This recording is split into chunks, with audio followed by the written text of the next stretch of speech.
하나님 말씀 예레미야 17장 5절로 8절의 말씀을 보겠습니다. 예레미야 17장 5절로 8절 말씀 한번 우리 합독하겠습니다. 여호와께서 시작. 여호와께서 이와 같이 말씀하시니라. 무릇 사람을 믿으며 육신으로 그의 힘을 삼고 마음이 여호와에게서 떠난 그 사람은 저주를 받을 것이라. 그는 사막의 떨기나무 같아서 좋은 일이 오는 것을 보지 못하고 광야 간조한 곳 건건한 땅 사람이 살지 않는 땅에 살리라. 그러나 무릇 여호와를 의지하며 여호와를 의뢰하는 그 사람은 복을 받을 것이라. 그는 물가에 심어진 나무가 그 뿌리를 강변에 뻗치고 더위가 올지라도 두려워하지 아니하며 그 잎이 청청하며 가무는 해에도 걱정이 없고 결실이 그치지 아니함 같으리라. 아멘. 여러분과 제가 예레미야서 17장 5절로 8절을 함께 읽었습니다. 예레미야 성경은 예레미야가 기록을 했는데 예레미야라고 하는 뜻은 여호와께서 임명한 자라고 하는 뜻입니다. 성경은 모두 66권인데 이 예레미야 성경이 차지하는 비율이 약 5% 정도 됩니다. 성경에서 가장 긴 분량을 점유한 책이 시편이고 그 다음이 예레미야인데 오늘 이 예레미야 선지자가 주로 외치는 이 주제는 심판에 대해서 예언을 한 것입니다. 예레미야서는 52장까지 되어 있는 성경인데 1장부터 39장, 특별히 39장에 가면 주전 586년에 유다가 예루살렘이 바벨론에 의해서 멸망당하는 말씀이 나옵니다. 그러니까 1장부터 39장까지는 예루살렘 함락 이전에 유다가 심판을 당한다, 우상 숭배하고 부도덕한 생활을 하다가 심판을 당하고 바벨론의 포로로 끌려간다라고 예레미야 선지자가 외치게 됩니다. 그러면서 바벨론의 느부갓네살에 의해서 망할 때 항복을 해야지 그것을 하나님의 심판으로 알지 못하고 이웃나라인 애굽에 기대거나 애굽에 동맹을 하려면 하나님에게 심판을 받는다라고 하는 말씀입니다. 40장부터 52장까지는 예루살렘이 함락한 이후에 말씀을 주고 있는데 이미 유다가 바벨론에 망했으니까 유다의 장래와 회복에 대해서 예레미야 선지자가 외치게 됩니다. 회복된다는 거죠. 70년이 차면 돌아온다는 것입니다. 그리고 예수님이 오신다는 것까지 말씀을 하고 있습니다. 일반적으로 그 시대 살던 선지자는 자기 자신이 살던 시대에 대해서 예언을 하고 그리고 이스라엘 민족이 포로와 귀환을 한다는 것을 주장을 합니다.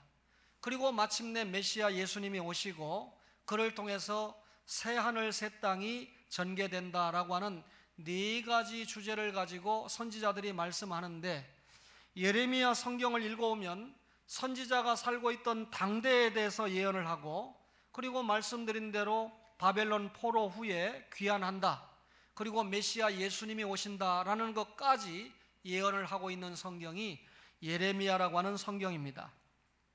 오늘 우리가 17장 5절부터 8절까지의 말씀을 읽었는데 이 자리에 올라와 예배드리는 여러분과 저는 모두 예수님의 십자가와 부활을 믿고 구원의 복을 입은 분들입니다. 하나님께서는 여러분과 저에게 단순하게 구원의 복만 입혀주신 것이 아니라 일반적으로 생각하는 영적인 복 외에도 세상적인 많은 복들도 우리에게 누리게 해주십니다. 예수 믿는 여러분과 저가 두 가지 감당해야 될 일이 생기는데 하나는 개인적으로 하나님의 자녀답게 사는 거룩한 삶을 영위해야 됩니다. 또 다른 하나는 거룩한 삶을 영위하는 데서 나아가 자신의 신앙과 삶을 기초로 해서 많은 사람들에게 예수님 믿게 하고 예수님을 더 잘 믿도록 하는 복음 전파의 삶을 감당해야 되죠. 그런데 예수를 믿으면 복 받습니다. 체험하지요. 그런데 예수를 믿고 복을 받는 중에 적지 않은 성도들이 교만과 인본주의에 사로잡히게 되는 것을 보게 됩니다. 한국교회도 1세대들이 정말 예수 믿고 복을 많이 받았습니다. 이것을 체험하고 있지 않습니까? 그런데 가문적으로도 그렇고 교회적으로도 그렇고 예수님을 영접해서 복을 받은 이후에 그 은혜를 얼마나 지속하느냐 하는 것이 대단히 중요한데, 오히려 가난할 때 예수 잘 믿습니다. 물질적으로 부자가 됐을 때 하나님을 더 잘 믿을 것 같은데, 우리나라를 보아도 점점 적지 않은 사람들이 하나님을 떠나고 하나님에 대해서 관심을 잃어버리는 그런 시대에 살고 있습니다. 지난 역사를 볼 때 이스라엘 백성들이 가나안 땅을 정복했습니다. 그리고 여호수아가 죽고 여호수아와 함께한 장로들이 세상을 떠나자 그만 이스라엘 백성들이 하나님을 섬기는 데서 떠나 사사시대를 맞이하면서 얼마나 많은 우상 숭배에 빠지고 부도덕한 생활에 빠졌는지를 우리가 알고 있습니다. 여러분과 제가 살고 있는 이 시대가 사사시대의 반복인 것 같아요. 사사기를 읽다 보면 하나님 앞에 신앙생활을 잘하고 말씀에 순종해야 될 이스라엘 백성들이 우상 숭배하고 하나님의 말씀에 불순종하고 타락을 합니다. 그러니까 하나님께서 자기 백성들이 타락한 거 못 보잖아요. 이웃 나라를 붙여서 저들을 갖다가 심판합니다. 그러니까 이스라엘 백성들이 하나님 앞에 회개합니다. 하나님 용서해 달라고, 말씀으로 돌아가겠다고. 하나님은 저들의 아버지가 되시기 때문에 저들을 용서하고 구원자를 붙여서 회복을 시켜줍니다. 지금 이 시대가 이런 반복이 되고 있는 것 같은데 세속화되고 있습니다. 여러분, 불신자가 세속화되는 게 아니라 예수 믿는 신자가 거룩한 삶을 살고 복음 전파 사명을 감당해야 되는데 자꾸 세속화됩니다. 그러니까 하나님께서 그 개인과 가정에 주었던 복을 회수하게 됩니다. 말씀에 순종하면 복을 주지만 불순종하면 저주한다고 하지 않았습니까? 복을 거두게 됩니다. 하나님 앞에 택자이기에 반드시 회개합니다. 개인적으로 회개하고 교회적으로 회개하지요. 그러면 하나님께서 다시 영적으로 회복시키고 다시 물질적으로도 복을 주시는 일을 하시는데, 그렇다면 지금 한국 교회가, 저와 여러분이 하나님 앞에 회개할 때가 아닌가? 교회의 세속화에 대해서 하나님 앞에 철저하게 회개할 시기가 아닌가? 하나님께서 머지않아 여러분과 저의 회개를 받으시고 회복시켜 주시고 축복하실 줄로 믿습니다. 예레미야 선지자는 그 당시에 유다 백성들을 향해서 우상 숭배하지 말고 부도덕한 생활에서 돌아와야 된다, 하나님 앞에 열심히 말씀을 전했습니다. 그 전한 말씀 가운데 하나가 오늘 본문의 말씀대로 여호와를 의지하라라고 하는 말씀입니다. 여호와를 의지하라라고 하는 말씀이 무슨 말씀일까요? 인생을 의지하지 말라라고 하는 말씀입니다. 오늘 예레미야 17장 5절을 한번 보실까요? 여호와께서 이와 같이 말씀하시니라. 무릇 사람을 믿으며 육신으로 그의 힘을 삼고 마음이 여호와에게서 떠난 그 사람은 저주를 받을 것이라 그랬습니다. 왜 여호와를 의지하라고 했을까요? 인간은 피조물이기 때문에 그렇습니다. 성경 맨 첫 장을 열으면 태초에 하나님께서 천지를 창조하시니라 창조기사가 나오게 되지요. 하나님은 창조에 엿새라고 하는 시간을 동원하셨습니다. 그리고 이 창조의 모든 이 피조물들이 하나님 보시기에 좋았더라 그랬죠. 하나님께서 사람이 살 수 있는 모든 조건을 만드신 후에 흙으로 사람의 모양을 만들고 하나님의 생기로 사람을 만들었습니다. 하나님의 생기로 사람을 만들었다는 말은 인간은 하나님의 형상대로 지음을 받았다. 하나님의 형상대로 지음을 받았다는 말은 하나님이 가지고 계신 일부 성품을 사람에게 공급을 했다 그 말이죠. 여러분, 다른 피조물은 하나님의 형상대로 지음받지 못했습니다. 사람이 하나님의 형상대로 지음받았다라고 하는 말은 하나님과 교제할 수 있고 하나님은 사람을 통해서 영광 받으시기 위해서 사람을 만드셨다. 따라서 인간의 삶의 목적은 하나님께 영광 돌리는 것이 되는 것입니다. 따라서 인간은 다른 피조물을 의지해서는 안 되고 하나님만을 의지해야 된다, 그 말이죠. 하나님의 창조물 가운데 가장 걸작품인 인간이 사람이나 물질을 의지하면 그만큼 실패하게 되어 있습니다. 하나님의 창조 작품이기 때문에 하나님을 의지해야 된다, 그 말이죠. 사람들 중에는 적지 않게 자신의 지위나 권력이나 재산을 의지하는 사람이 적지 않습니다. 그러나 피조물을 의지하는 사람들은 낙심하게 되지요. 자신을 믿다가 실망한 사람들이 얼마나 많습니까? 오늘 인간은 창조자가 아니고 피조물이기 때문에 여호와를 의지하고 살아야 된다, 하나님의 말씀이죠. 여호와를 의지하라 그랬는데 왜 그럴까요? 인간은 나약한 존재이기 때문에 그렇습니다. 이미 말씀드린 대로 첫사람 아담과 하와가 하나님의 형상대로 지음을 받았습니다. 그때는 무죄인으로 지음받았죠. 영원히 살 수 있는 영생인으로, 그리고 하나님께 영원히 복받을 축복인으로 지음을 받지 않았습니까? 하나님께서 아담을 창조한 후에 그와 첫 언약인 행위 언약을 맺었습니다. 다른 말로 창조 언약을 맺었습니다. 하나님께서 이 하늘과 땅과 그 가운데 모든 만물을 만든 것은 인간을 위해서 만든 것이기 때문에 모든 것을 네가 다 누리고 축복을 향유해라. 그러나 한 가지, 동산 중앙에 있는 선악을 알게 하는 나무의 열매는 따먹지 말아라 라고 말씀하지 않았습니까? 그런데 여러분, 뱀의 유혹을 통해서 아담이 이 열매를 따먹었습니다. 하와가 넘어지고 말았습니다. 그 결과는 참혹하죠.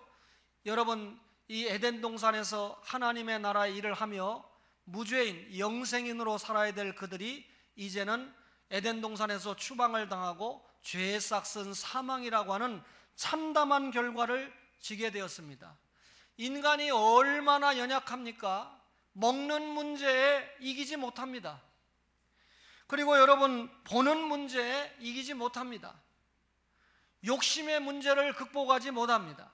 우리의 시조 조상이 먹음직도 하고 보암직도 하고 지혜롭게 할 만큼 탐스럽기도 한 그 욕심의 문제를 극복하지 못해서 그만 인류의 범죄를 끌어들이고 말았습니다. 이 죄가 유전되고 말죠. 인간이 얼마나 나약한 존재입니까? 그래서 야고보 사도는 야고보 4장 14절에 너희는 잠깐 보이다가 없어지는 안개다, 이렇게 표현했어요. 베드로 사도는 베드로전서 1장 24절에 모든 육체는 풀과 같고 그 모든 영광은 풀의 꽃과 같다. 꽃이 피었다가 지지 않습니까? 모든 영광이 헛거라는 거죠. 욥은 욥기 25장 6절에 하물며 구더기 같은 사람, 벌레 같은 인생이랴 라고 설명을 하고 있습니다. 인생이 얼마나 연약합니까? 작은 세균 하나만 들어와도 꼼짝을 못합니다. 얼마 전에 우리나라의 메르스 사태 때문에 얼마나 힘겨운 시기를 보냈습니까? 얼마나 인간이 나약한 존재입니까? 여러분, 이사야 선지자는 너희는 인생을 의지하지 말라. 그의 호흡은 코에 있나니 새말 가치가 어디 있느냐? 사람을 의지하지 말라는 겁니다. 사람을 의지하는 사람에게는 반드시 실망이 찾아온다. 따라서 여호와를 의지해야 되는 중요한 이유는 인생은 나약한 존재이기 때문에 그렇습니다. 명절을 맞이해서 지방에 간 성도들이 많지요. 그 중에 한 분이 박수성 집사님인데, 이분이 저에게 한 분의 소식을 전하면서 목사님, 어느 집사님이 저에게 한숨을 쉬면서 정말 사람은 믿을 것이 못 됩니다 라고 하면서 눈물을 글썽이더라는 거예요. 여러분, 그 가족이 여러분들이 아는 사람들은 알지만 하나님을 의지하지 않고 철저하게 사람을 의지했거든요. 목사의 말을 듣지 않고 사람의 말을 듣기 좋아했거든요. 목사가 개인 말 하겠습니까? 하나님 말씀 전하고 기도하는 게 사명이지 않습니까? 결국 사람을 의지한 결과 그 가정에 신앙이 다운되는 모습을 보면서 영적으로 얼마나 손해입니까? 또 사람을 의지한 결과 사업적으로도 엄청나게 손해를 받기 때문에 얼마나 기업적으로 가정적으로도 손해가 많습니까? 사람을 의지하면 실망이라는 사실을 깨달았기 때문에 역으로 말하면 이제 사람을 의지하지 않고 하나님을 의지해야 된다. 그 성도가 삶을 다시 한번 일으키고 극복할 수 있는 비결은 사람을 의지하는 것이 안 된다는 것을 깨달았으니까 자신을 창조하고 자신을 구속하고 자신을 인도하시는 하나님만 의지하는 것이 살 길이다. 여러분과 저가 동일하게 깨닫기를 주의 이름으로 간절히 바랍니다. 여러분, 여호와를 의지하라 그랬습니다. 한 가지 더 말씀드리면 인생은 무지하기 때문에 그렇습니다. 하나님께서 사람을 창조하신 목적은 영광을 받으시기 위함이라 그랬지요. 그래서 바울 사도는 살아도 주를 위하여 죽어도 주를 위하여, 우리가 사나 죽으나 주의 것이로다 그렇게 말했습니다. 너희는 먹든지 마시든지 다 하나님의 영광을 위해서 하라 그랬습니다. 사람들이 이런 원리를 깨닫지 못하는 이유가 뭡니까? 그것은 인생이 무지하기 때문에 그렇습니다. 우상숭배의 죄악에 빠지기 때문에 여러분, 인생이 무지하면 우상숭배의 죄에 빠지게 된다 그 말이죠. 우리가 만물의 영장입니다. 그런데 왜 바위 앞에 가서 빕니까? 왜 태양 앞에 가서 빕니까? 왜 여러분 물고기 앞에 가서 빈단 말입니까? 이것은 하나님 앞에 지음받은 만물의 영장이라는 영광된 신분을 저버리는 것이죠. 하나님의 종이 돼야 되는데 우상의 종이 된다 그 말이죠. 오늘 이 인간 사회를 어지럽히는 모든 혼란과 무질서는 사실상 우상 종교에서 그 원인을 찾아볼 수가 있습니다. 하나님의 축복으로 우리나라에 복음이 들어와서 이만큼 성장을 했습니다.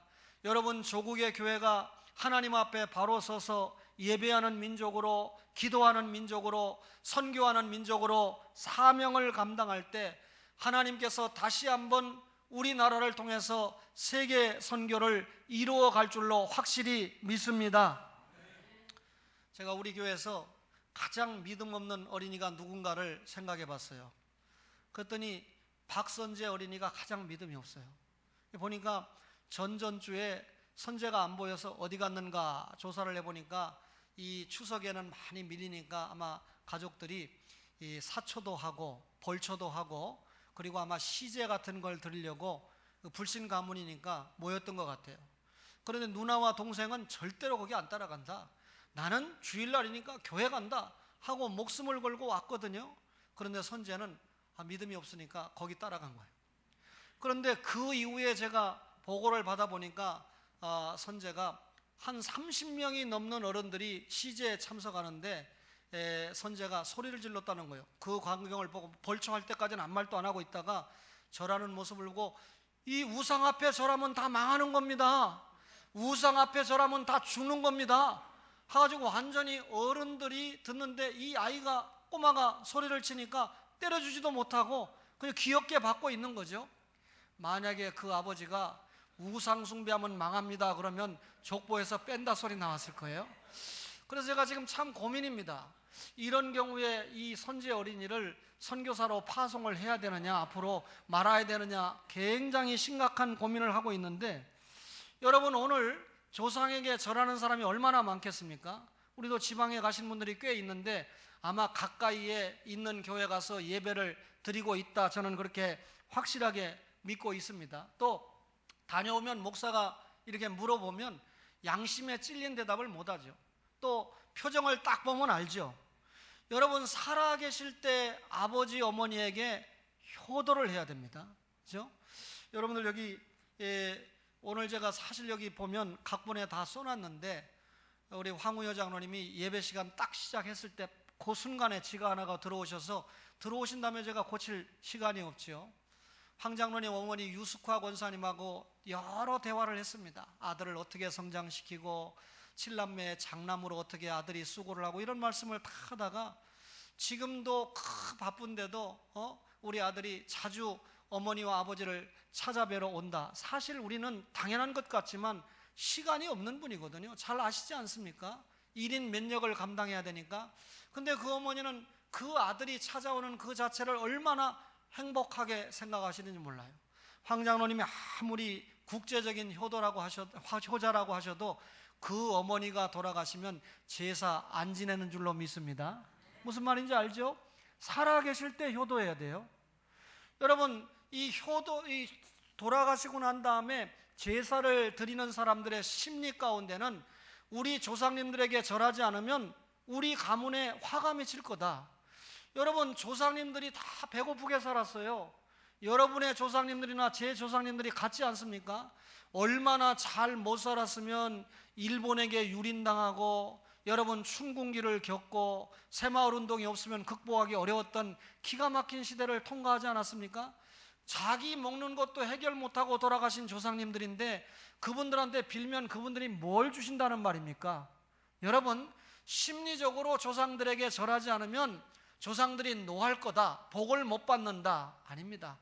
여러분 아버지, 어머니가, 할아버지, 할머니가 살아계실 때 한 번이라도 더 찾아뵙고 한 번이라도 더 대접하고 용돈 드리고 이것이 진정한 효도인 줄로 믿습니다.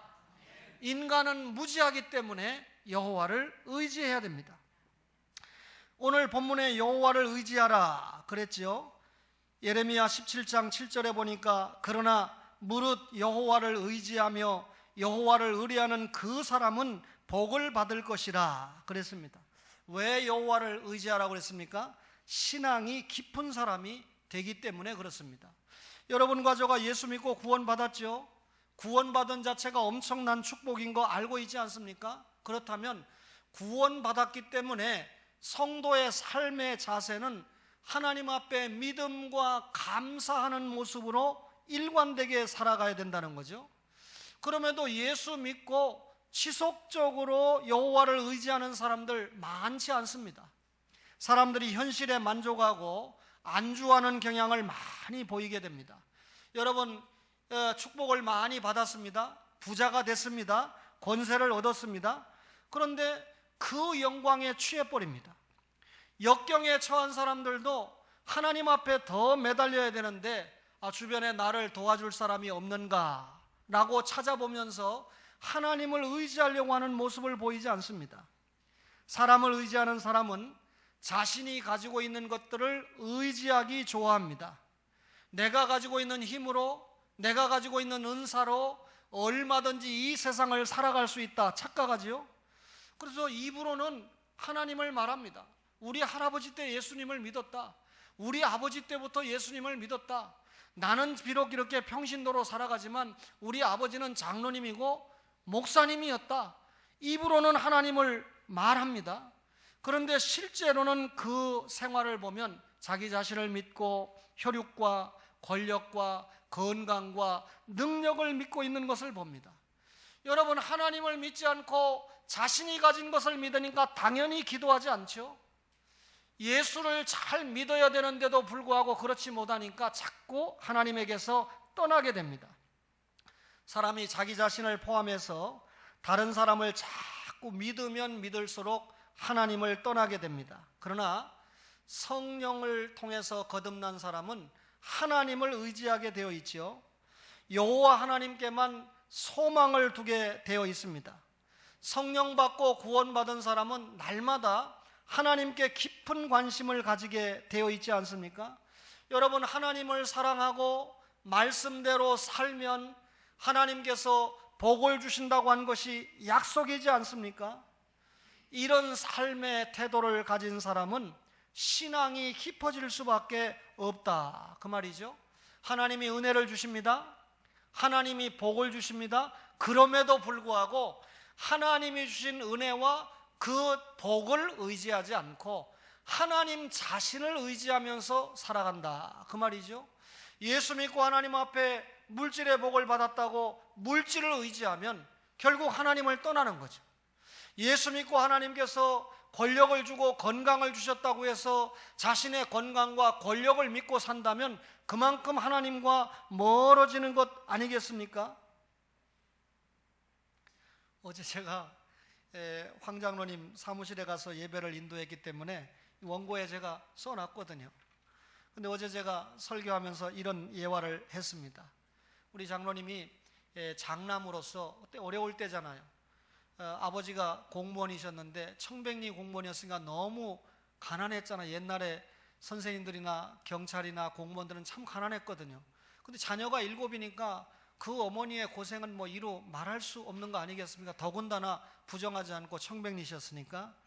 그러니까 이 장로님이 장남이니까 동생들에 대한 책임이 많고 하니까 늘 동생들을 모아놓고, 얘들아, 공부는 1등 하려고 하는 게 공부지 2등 3등 하려고 하는 건 공부가 아니다. 제가 대한민국의 교육부 장관님이 이런 생각을 가지고 계시니까 교육의 앞날이 참 캄캄하다. 여러분, 1등은 딱 한 명밖에 못하는데 그럼 1등 외에 나머지는 다 엉터리입니까?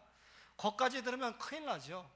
그런데 이 장로님이 되시고 결혼하고 3남매를 두셨는데, 그만 아들이 또 딸이 대학 갈 무렵에 아빠가 하신 말씀이 1등 하라는 말이 아니고, 너희들이 정말 이 세상에서 살아가는 동안에 먼저 하나님을 알고 살아갔으면 좋겠다. 하나님을 잘 알기 위해서 먼저 너희들이 신학 공부를 해라. 그리고 전공을 정해라. 막내딸을 통해서 직접 육성으로 들은 말입니다. 녹음도 돼 있을지 몰라요. 그런데 그 아버지의 말씀에 순종해서 오빠가 하나 있는데 신학대학에 가서 아예 목사가 됐어요. 돌아오지 못하고. 그래서 지금 이 목사님으로서 복음을 전하며 살고 있습니다. 그리고 언니는 아빠의 말씀에 순종해서 신학교를 가려니까 조금 마음이 그래서 신학교하고 비슷한 이화여자대학교 기독교학과를 갔대요. 그래서 순종을 했지요. 또 이 막내딸은 아빠 말씀에 순종을 해서 아예 신학대학을 가고 신학대학원을 나와서 지금 아주 우리 교회 규모와 같은 작은 교회에서 전도사님으로 섬기고 있어요. 하나님을 잘 알고 하나님을 믿고 신앙의 기초에서 전공을 정해야 된다는 우리 장로님의 신앙이 대한민국의 교육을 위해서 사용을 받고 있으니까, 여러분, 꼭 내가 장로다, 내가 기독교 신자다 이렇게 말 안 해도 한국 교회의 미래가, 한국 교육의 미래가 밝을 줄로 여러분 확실히 믿습니다. 이 정도 말을 들으면서 우리 목사님이 장로님이 오시니까 지금 이런 말을 하는구나. 제가 오죽하면 나중에 원고 쓴 거 장로님에게 보여주려고 그럴까요? 근데 여러분, 이런 말씀을 들으면서 장로님 참 훌륭하시구나 그렇게 생각하지 말고, 나도 우리 자녀들에 대해서 이런 마음을 가지고 길러야 되겠구나. 선제를 불러놓고 이렇게 내가 이야기를 해야 되겠구나. 그런 믿음으로 자녀들을 양육하시기 바랍니다. 여러분, 여호와를 의지하는 사람은 하나님의 말씀을 통해서 자신의 신앙관을 정립한 사람입니다. 예수 그리스도를 믿고 구원받은 사람입니다. 여러분, 예수 그리스도를 믿고 살아갑니다. 그렇다면 수고하고 무거운 짐진 자들아 다 내게로 오라. 예수님의 말씀대로, 또 베드로전서 4장 7절에 있는 5장 7절에 있는 말씀대로 너희 염려를 다 주께 맡기라. 주님을 믿는 여러분과 저가 구원받았으면, 수고하고 무거운 짐진 자 다 내게로 오라는 초청을 받았으면 우리의 무거운 짐을 다 그분께 맡기시는 그런 은혜가 있기를 바랍니다. 여호와를 의지해야 되는 이유는 은혜를 지속하는 사람이 되기 때문에 그렇습니다. 성령님은 절대로 구원받은 우리에게서 떠나시는 법이 없어요. 그런데 구원받고 신앙생활하는 성도들이 종종 하나님을 떠나는 것을 보지 않습니까? 성령님이 떠나지 않았는데 우리가 하나님을 떠나니까 우리 영 속에 거주하는 성령님은 탄식하게 되는 거죠. 탄식하는 성령님이 우리를 도울 수가 없습니다. 무슨 말입니까? 여러분과 저가 자녀를 길러보는데 자녀가 부모 말씀에 순종하고 잘 살면 부모가 도와줘요. 그런데 자녀가 부모의 말씀에 불순종하고 곁길로 가면 부모가 도와줄 수가 없습니다. 그 자녀를 물질로 도와준다고 하면 그 자녀가 곁길로 가는 것을 가속화시키는 것 아닙니까? 따라서 자녀가 곁길로 가면 점점 진정한 대화가 없어지고 자녀와 교제가 멀어지지 않습니까? 여러분과 저는 여호와를 의지해야 됩니다. 그래서 하나님 중심, 성경 중심, 교회 중심이라는 생활 원리가 나왔는데, 종교개혁자들이 중세 천주교가 너무 교황 중심으로 가니까 아니다, 개혁교회는 인간 중심이 아니라 하나님이 중심이 돼야 된다. 그래서 첫 번째 슬로건을 하나님 중심으로 내걸지 않았습니까? 여호와를 의지하는 사람은 하나님 중심으로 사는 사람입니다. 하나님 중심으로 살면 하나님의 은혜가 여러분과 저의 삶에 깊숙이 침투해 올 줄로 믿습니다. 하나님의 은혜를 공급받는 사람들에게는 영적으로 아무런 문제가 없어요. 우리가 하나님의 은혜를 공급받으면 여러 가지 고난이 와도 그 고난을 통과할 수밖에 없습니다. 오히려 고난이 나에게 오기 때문에 그 고난을 믿음으로 말씀으로 통과하면서 고난이 지나고 나면 능력이 있는 기도의 사람으로 나타나게 됩니다. 고난이 지나고 나면 능력을 덧입은 말씀의 사람이 되게 됩니다. 고난이 지나고 나면 많은 열매를 체험하는 성도가 되는 줄로 믿습니다. 우리는 절대로 지상낙원을 만들 수가 없습니다. 여러분, 1900년대 초에 온 세상에 자유주의 신학자가 얼마나 일어났는지 이들의 한결같은 주장이 지상의 낙원을 이룰 수 있다. 예수님이 재림을 내서 새 나라가 시작되는 것이 아니라 이 지상에서 얼마든지 복낙원을 이룰 수 있다, 이렇게 주장을 했습니다. 그런데 1914년부터 1918년 동안 4년 동안 1차 세계대전이 일어나서 850만 명이 죽지 않았습니까? 그 시대로는 엄청난 전쟁이고 피해였습니다. 여러분, 1차 세계대전이 끝나고 난 다음에 자유주의 신학자들이 말한 이론들이 사그러들기 시작했습니다. 지상에 천국을 이룰 수 있다는 말이 지상에 천당이 있다라는 말을 거두게 되었다, 그 말이죠.